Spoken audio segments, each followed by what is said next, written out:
Here in Nigeria, federal government is alleging that the economic blueprint recently unveiled by the presidential candidate of the People's Democratic Party is a copy of all that the Buhari administration has done. The Minister of Information made the remark while reeling off activities to mark Nigeria's 62nd independence anniversary celebration. Arise correspondent Amaka Ode-Walker has more.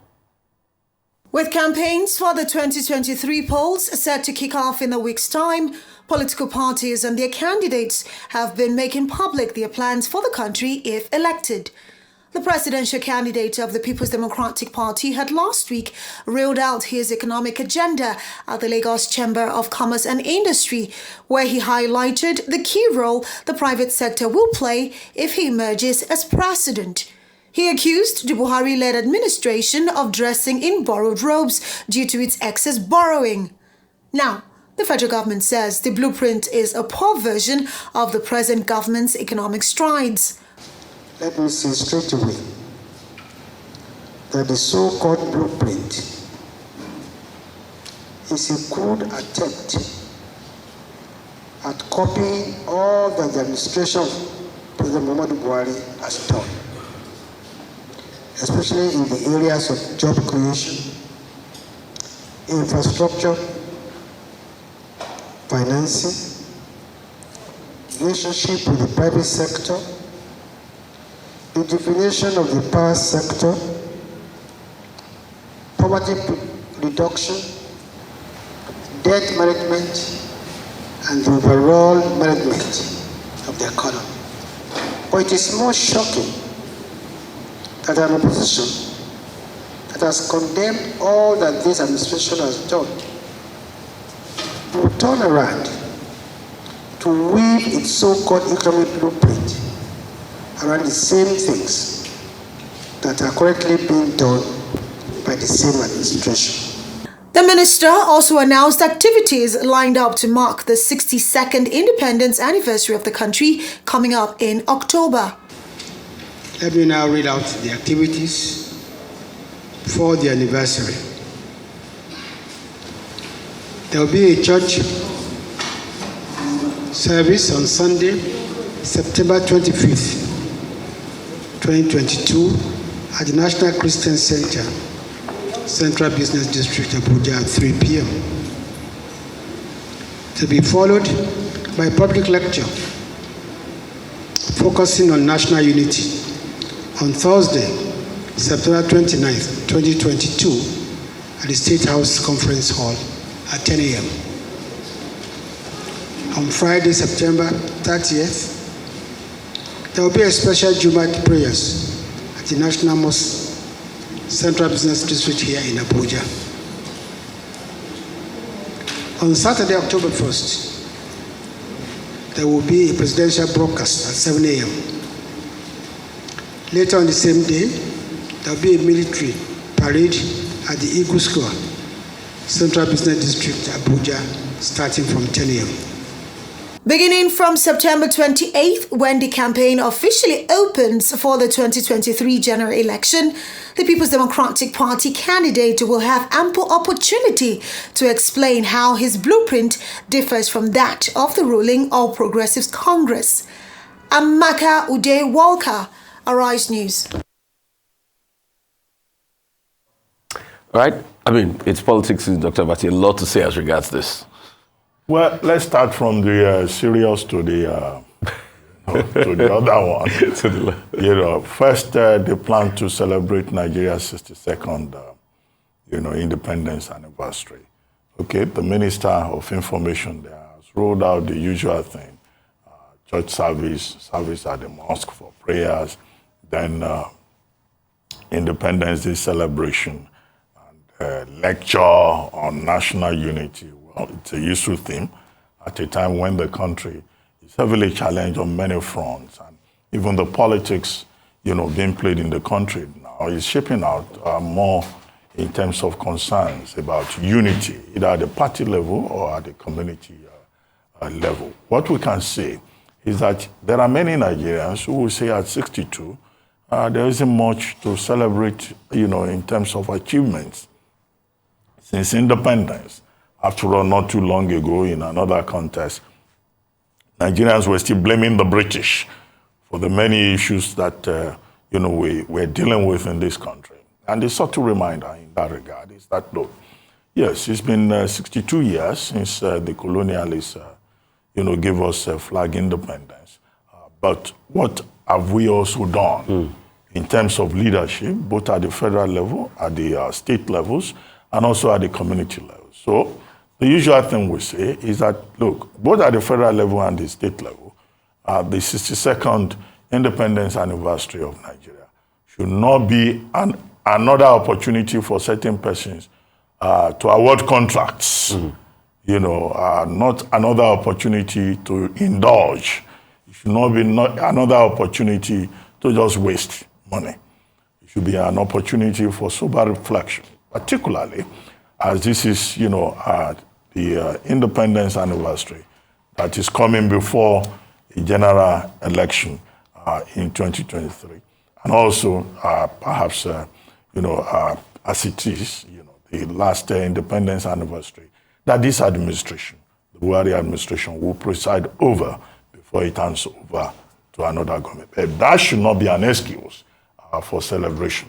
Whoever wants to celebrate when they leave government, they can go and have parties in their homes. But at the national level, it will be an opportunity for us to be reminded of the challenges we face and things that we need to do as a people and as a country to deal with those challenges. That's that about that, which I think is perhaps the more important issue. As for Minister Mohammed saying that Atiku Abubakar, at the presentation he made before the Lagos Chamber of Commerce and Industry, and what he describes as his economic blueprint, merely copied President Muhammad Buhari. Well, two good things. The first one is that, look, even if, the allegation is true, right? I'm just saying, even if it were true, I would have expected that perhaps the Minister of Information should have taken a positive view of it to say that, oh, that's a compliment. After all, who said it, imitation is the best form of flattery. So that's Aristotle, who said imitation is the best form of flattery. So if it is a case of, PDP now wants to imitate us, they have copied President Muhammad Buhari's ideas, okay, there shouldn't be any big weather being made out of that. The second point to be noted, of course, is that President Muhammad Buhari is not a candidate in this election. So why does the Minister of Information feel compelled to be doing an assessment on the platform of the federal government of Nigeria of the blueprint that has been provided by the presidential candidate of the opposition? I'm not aware that the Minister of Information himself is running for an election.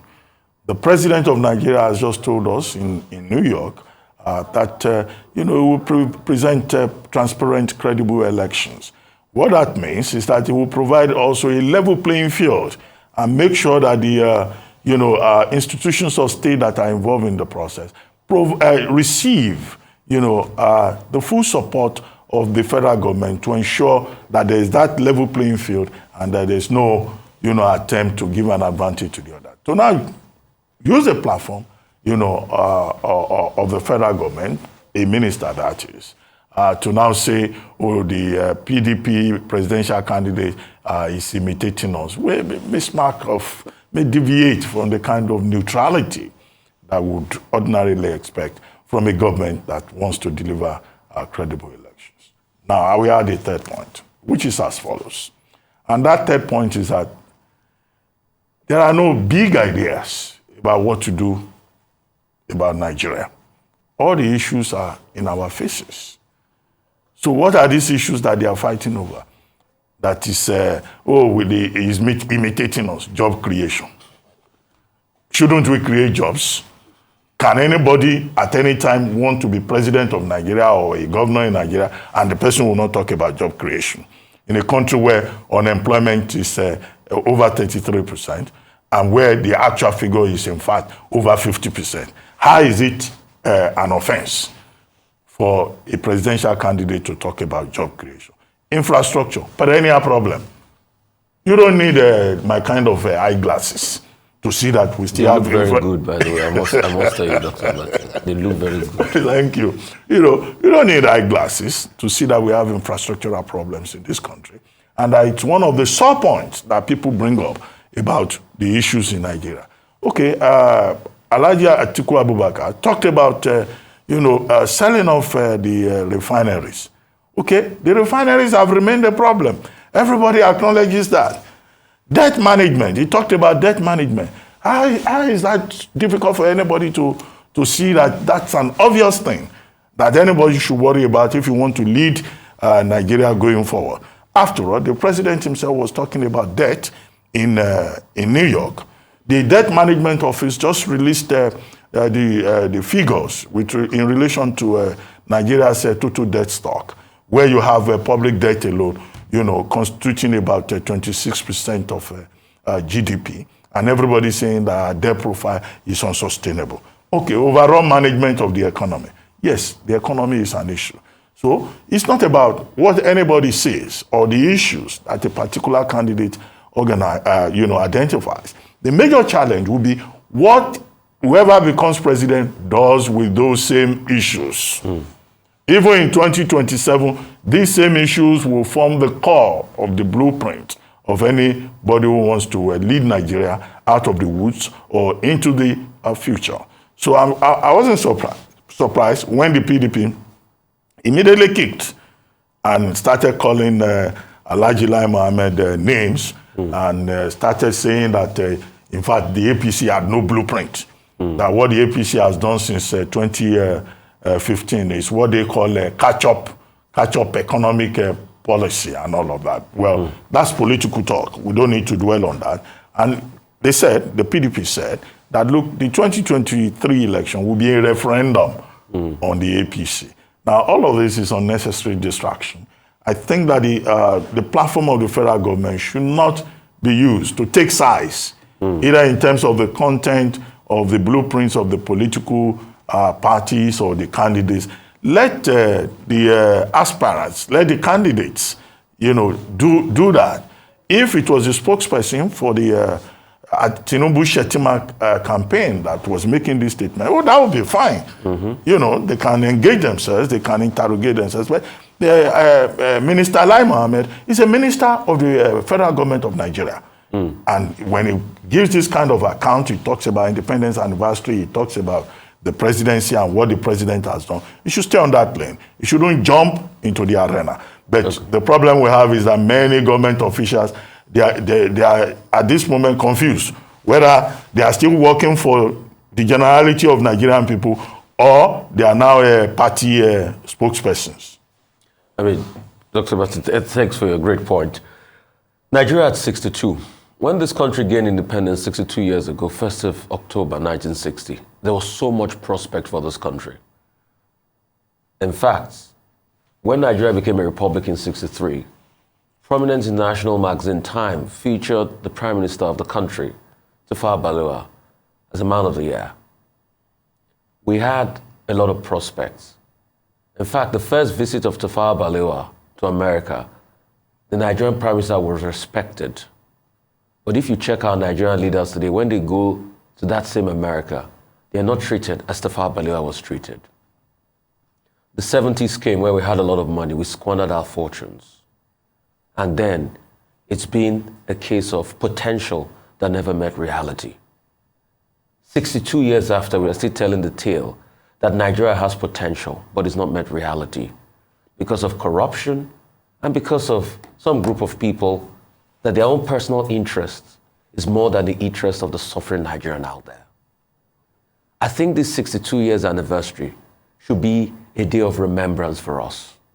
1st October 2022 should be remembering the possibility that never was, that corruption took away from us.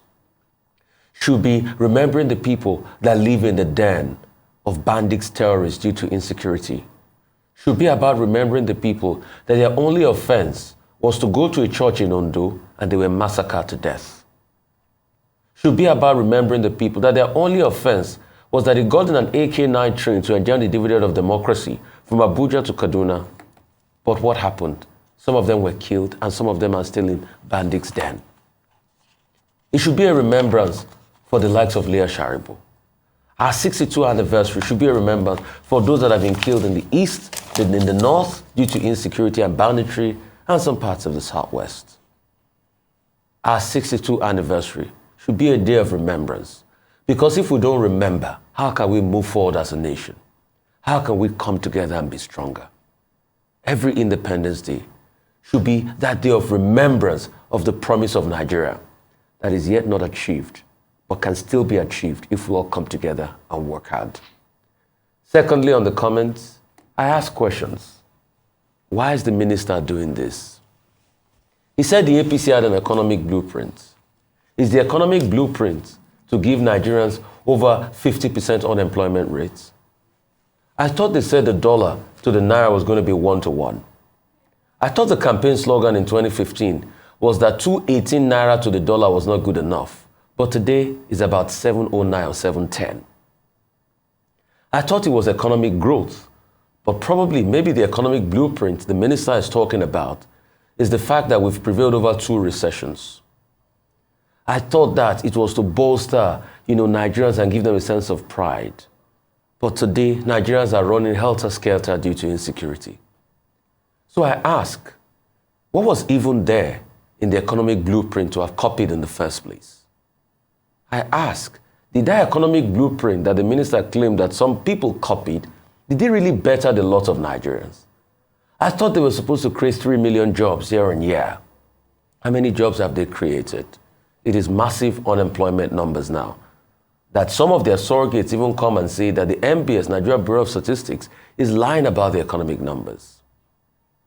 There's so much we should think about. And I think in this election cycle, let us focus on the issues. Because after all is said and done, the calisthenics, the political talk and bickering will not put food on the table of Nigerians that are hungry. What will put food is real solutions that is geared towards a productive economy and understanding of the issues and having the strength and the political will to dam the consequences of various interests that prevail and allowing the only interest to prevail should be that of the suffering Nigerian people.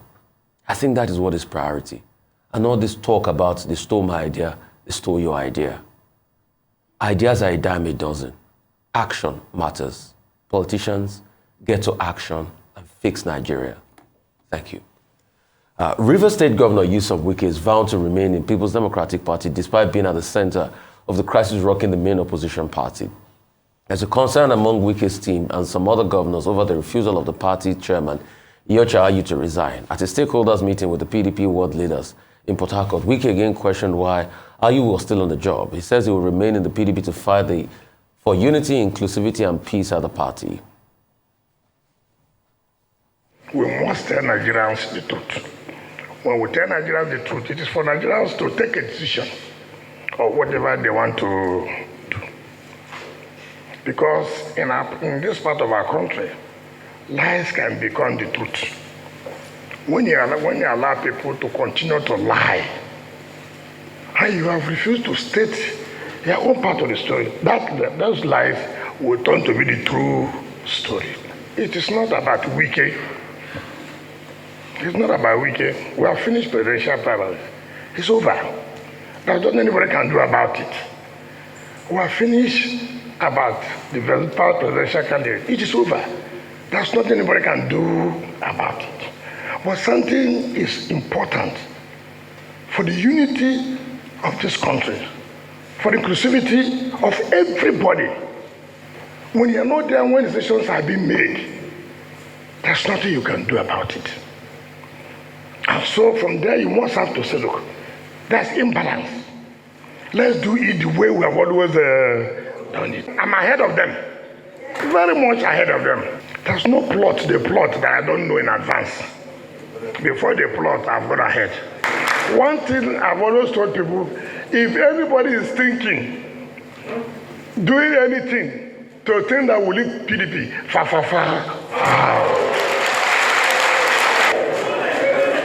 Still on the PDP crisis, Akwa Ibom State Governor and Chairman of People's Democratic Party Presidential Campaign Council, Udom Manuel, has added his voice in finding a solution to the crisis in the party. Udom says that the crisis festered because some people do not act in ways that agree with the things they say.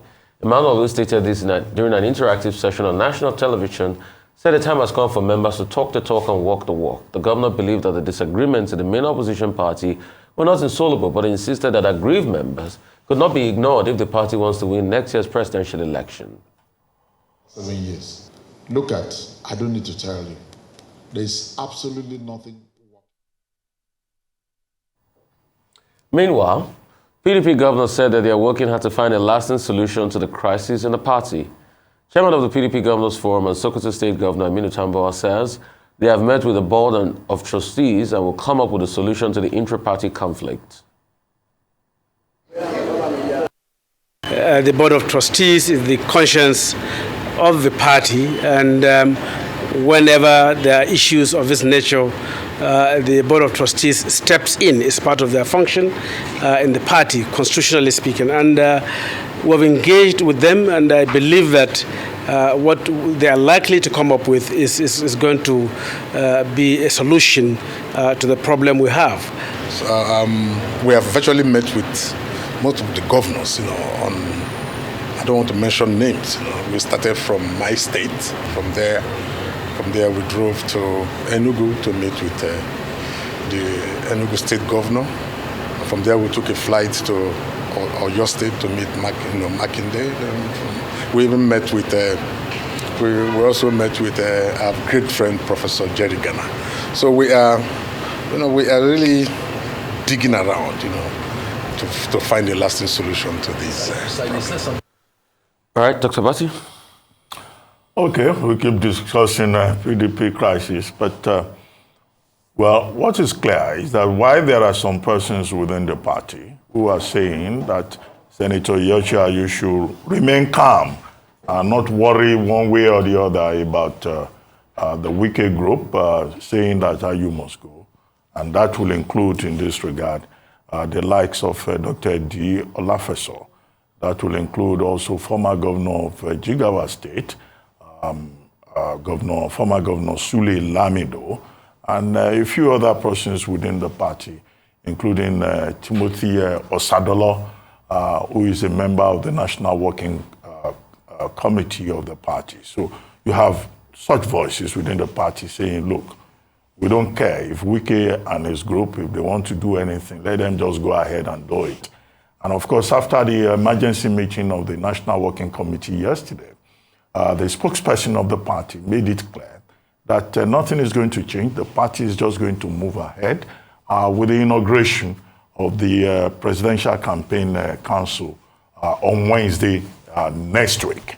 And we've been told by members of the party that other state governors have already submitted names of their representatives, with the exception of the governor of Rivers State. That's one group within the party. Then you have the second group of peacemakers, including in this regard, Governor Tambuwal of Sokoto State, who says the governors are talking to themselves and that the matter would be resolved amicably. You also have Governor Udom Emmanuel of Akwa Ibom State, who says Wike is his friend. It's normal for brothers to fight, but that he believes that all of this is because of disagreements, people not respecting, not keeping their promises, but that he believes that the matter will be resolved. So that's another peacemaker there. And then you have the chairman of the Board of Trustees, Senator Adolphus Wabara, who has been visiting, the governors trying to unify the party. And we're told that today, that group led by Senator Adolphus Wabara would be in Port Harcourt to meet with Governor Wike and others who are in his camp. So what we can see clearly is that as divided as the party may appear to be, there are also certain stakeholders who believe that the matter can be resolved. And I guess many of them, will draw substantial relief from the resolve by Governor Nyesom Wike not to leave the party, comparing the situation in the party at the moment to what happened in 2014, when at the Eagle Square in Abuja, a number of governors, walked out of the party convention and decided to form what became the new PDP. And then that new PDP later dissolved into the All Progressives Congress. And that was the beginning of the nightmare that the party faced in that 2015 general election. Governor Wike was speaking yesterday at PDP Stakeholders Forum, trying to energize his base ahead of the campaigns next week. And he says he will form, the campaign council for Rivers State, and that he will deliver all the seats in Rivers State for the PDP. Well, will he go further to deliver all the constituencies in Rivers State also for the PDP? I guess, he's saying that he will not leave the party. May well be an indication that he wants to remain a party man.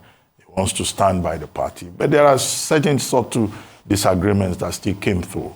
He was of the opinion, consistently, that, look, the constitution of the party recognizes inclusivity, diversity, and zoning. Section 7, subsection 3C of the PDP constitution. So you find a situation where some people in the party reprobate and approbate, and he says that is not acceptable. And he says that, they are still insisting that Dr. Ayu must leave. Well, it looks like Dr. Ayu is not planning to leave, although some people say he will be a hero if he were to make that sacrifice. But as Alhaji Sule Lamido pointed out, the majority of the people within the party are behind, the chairman of the party, Dr. Yochi Ayu. But on the note of optimism that has been expressed by more members of the party, let us hope that the PDP will be able to resolve its internal crisis as quickly as possible so that the party can focus on the more urgent task of defining its contract with the Nigerian people and engaging the Nigerian people at the level of ideas, not individual egos. And we hope that they will do that expeditiously, particularly now that their proposed blueprint is coming under very heavy attack from, from even persons that are just playing a busybody role. One thing is certain, when we look at this PDP crisis and how it has gone on for quite a while, it is indicative that politicians only think about themselves. All of this fight has been because of the aspirations of people within the political party. They feel unfairly cheated, so they will shout and they'll fight about it and they call for justice. But the question I keep asking politicians is the fact that who calls for justice for the Nigerian people that have been let down all this while? Who calls for justice for those that have been kidnapped in this country? Who calls for justice for those that feel the pain of the high inflation numbers in this country? Who calls for justice for those that have been denied a right to education because of ASU strike? Who calls for justice for the downtrodden in society? Until the day that politicians start to really care about the issues that affect people and not their own personal interest, and call for justice and decide to fight their own political parties because of the issues that concern the people, not the issues that concern them, and they say they're fighting for the people. That's when we start to take them seriously. The All Progressive Congress Young Stakeholders Forum is calling on Nigerian youth to harness their energy for a common goal. The group made the remark while briefing journalists on the appointment of the governor of Kogi State, Yaya Bello, as the youth coordinator of the APC Presidential Campaign Council. The group describes the presidential candidate of the party, Asiwaju Bola Ahmed Tinubu, as one of a unique eye for identifying and nurturing talents. It is on this note that we want to call on the Nigerian youth to see the appointment of Governor Yaya Bello as an opportunity to gravitate toward the goal of enthroning a leader in Asiwaju Bola Ahmed Tinubu, a proven builder of people, wealth, and nation that will put the youth at the forefront of driving the governance of the country. Call on the Nigerian youth and middle age to use this 2023 presidential campaign as an opportunity to show our readiness to lead and contribute our much-needed quota in the development of Nigeria by ensuring issue-based campaign and shunning all manner of violence, hostility, and needless petty attacks on personality. The nation is ours, and it is our responsibility to build it in ways that serve the best interest of the majority of the citizens. Over 79 million Nigerians that are registered voters, to participate in this 2023 general election within the ages of 18 to 49. So Yahaya Bello have a connect, to these young people, and there is no person that is better qualified than Yahaya Bello. All right, Dr. Bati. Well, I guess this speaks for itself, doesn't it? Yeah. On Monday, there was a group within the APC, the Presidential Support Council, that group called itself, that said that, it was wrong for the Tinubu Shetima Campaign Council to have chosen as National Youth Coordinator the governor of Kogi State, whom they said was closer to the side of 50 than to 40. And we had Governor Yahaya Bello on this program. And he said, look, he's not been appointed a youth leader. He's been appointed a coordinator of, the youthful members within the party. And that in any case, he has strong credentials as somebody who can coordinate young persons within the APC. He haven't emerged as governor himself at the age of 40, and that he understands the needs of the youths and why it's important to mobilize the young persons within the APC. So now, today is Friday. That was on Monday, Tuesday. Today is Friday.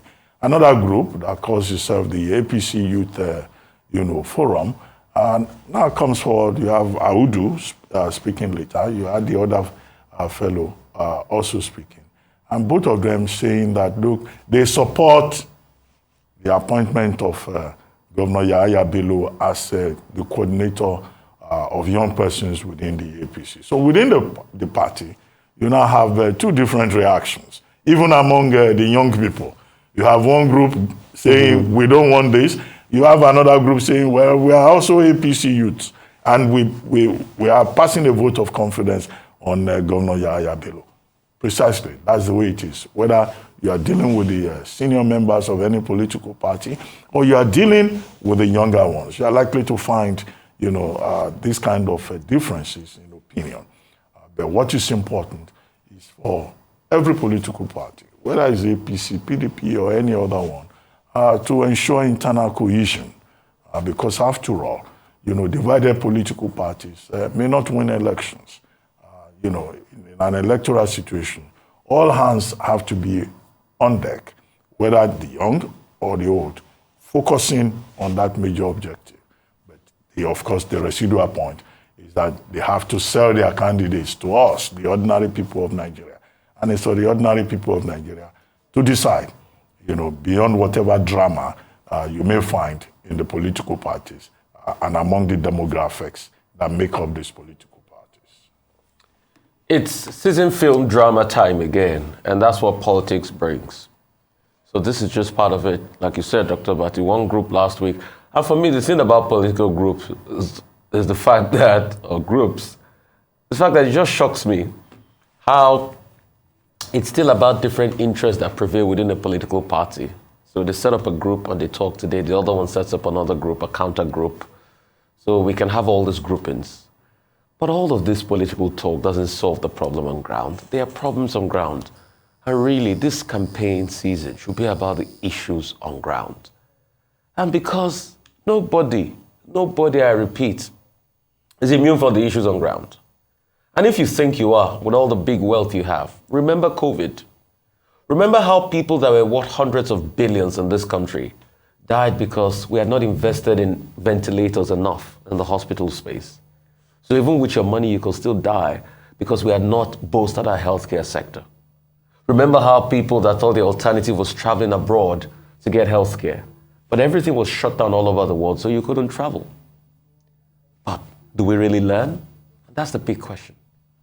And that's why in 2023, this election should be about what each candidate would do to improve the healthcare sector in Nigeria. A couple of years ago, the Nigerian healthcare sector was touted to be one of the third or the fourth worst healthcare sector in the world. And you could go verify the data.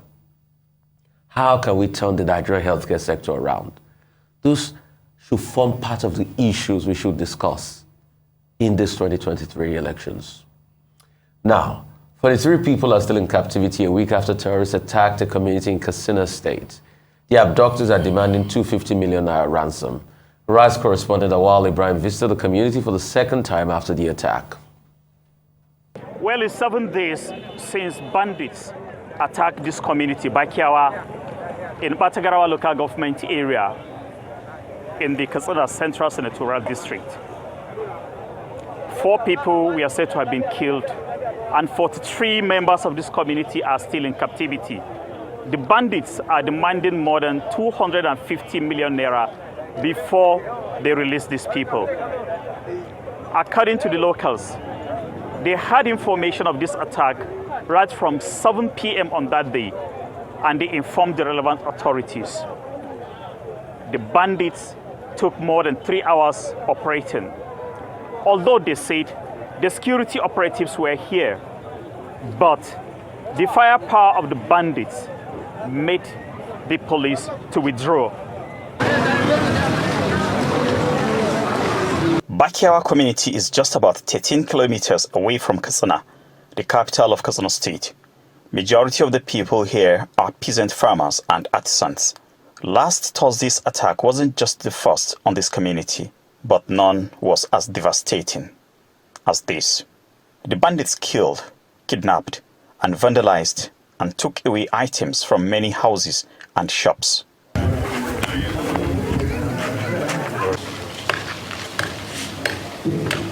Some of the kidnapped people and animals later found their way back home, but those who were not so lucky are still in the custody of the kidnappers. Alhaji Yusuf Naura says 4 of his family members, including his daughter, who is a final year student at the Federal Government College of Education, Katsina, is amongst the 43 people who are being held in the kidnappers' den. He narrates how they took away his money, animals, and also broke his shop. Da misalin karfe 8 7 zuwa 8 na yammacin ranar Alhamis kenan. They called me a day after the incident, around 7 p.m. last week Thursday, stating that they are holding up to 43 people they kidnapped from our community. We checked from within our community and found out that truly more than 43 people are missing, out of which 11 of them are biologically connected to me.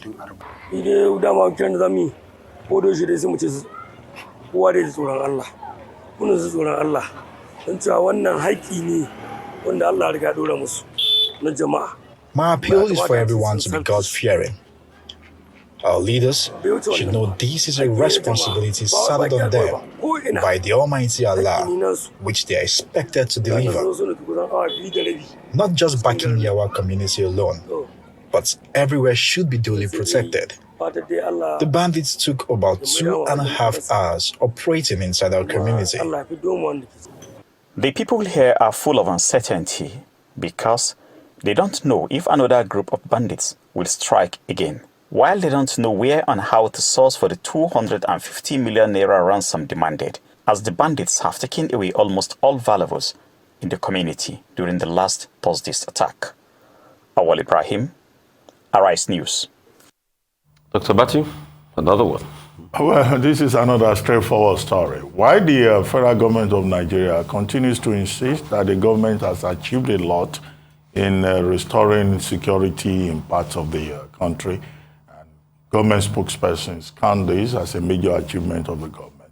We're again and again reminded of the fact that insecurity remains a major issue that we have to deal with, either now or in the immediate future. The persons that were kidnapped during the Abuja-Kaduna train, I mean, some of them are still in captivity. Not all of them have been released. Many of the families involved have not had closure on that.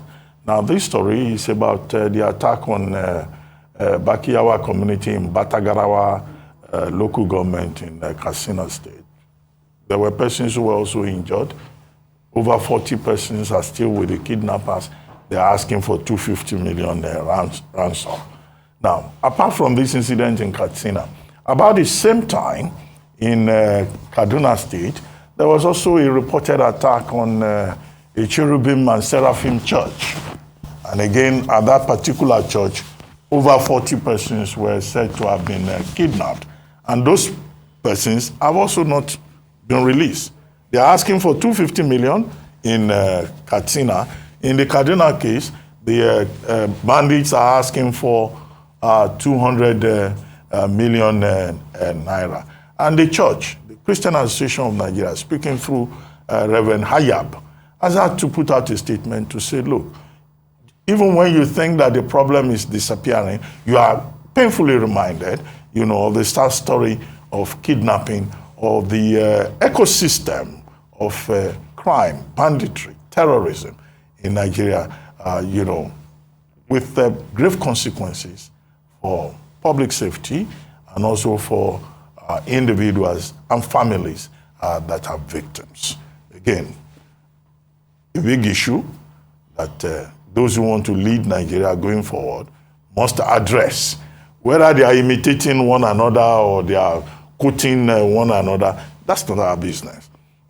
Nigerians just want to live in a country that is safe, where they will be in a safe environment and they can achieve their potentials without having to sleep with, they say, one eye open. These days, some people, in fact, the two eyes are open because they don't know what can happen. As you have seen, in Bakiyawa community and also in parts of Kaduna State and elsewhere. But another sad one, and it's indicative of what is happening in the country. And that's why we call on the leadership to do something as regards insecurity. They say they've been doing a lot. In all of this process, they've achieved some wins. Kudos to them on that. But a lot more needs to be done. And we need to face the matter. The fact that a lot of people are living in abject poverty. I took our time to check what household poverty is like in Katsina State. The results I got staggering. As of 2018, 95.7% value of household poverty. That's the stats.